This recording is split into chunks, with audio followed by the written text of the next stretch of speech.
Every website, smartphone app, computer program, microwave, and calculator require computer coding to operate it.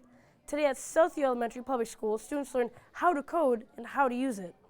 Why do you think it's important for students to have opportunities to code and program robots? I think it's important because then other people in the future, say you want to make a website, that involves coding. So there's a bunch of code that goes through it, and this will teach you how to start that. So describe how the group assembled the M-Bot and how you guys learned how to drive it. Well, when we assembled it, we just normally followed the packaging, but default controls, it had it set to port 1 and 4, but we later changed it to 2 and 3. And the way we controlled it was, at first we'd always use the remote, but eventually I just said, we're not going to use the remote.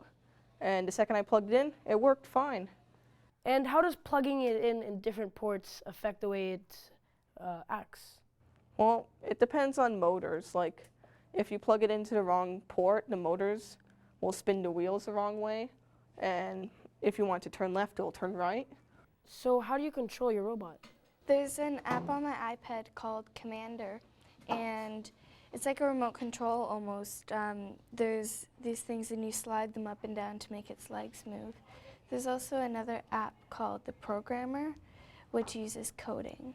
And when coding the robot, was that difficult? And how did you guys fix any problems you had? Well, it was kind of difficult. Sometimes the robot wouldn't like Function. Yeah, yeah. Like the coding sometimes was a bit off with it, so then we'd have to go back to the M-Bot and then maybe tighten a few screws or check if everything's working properly on the M-Bot. So what could the M-Bots be used for? Right now, what we could use it for is hook up a drone to it and we can make it fly or deliver stuff. Another thing we can do is we normally just put stuff on it and use Skype or FaceTime to deliver it to someone. What would you like to build next? Well, I've seen that there's other stuff to do, and I saw like there's a crane like that can pick up objects, and I thought that'd be pretty cool. Technology plays a huge role in the world we live in today. That's why learning how to code would help us understand the world we live in. And we can take that knowledge and apply it in our everyday life. Learning in Limestone is brought to you by the Limestone District School Board.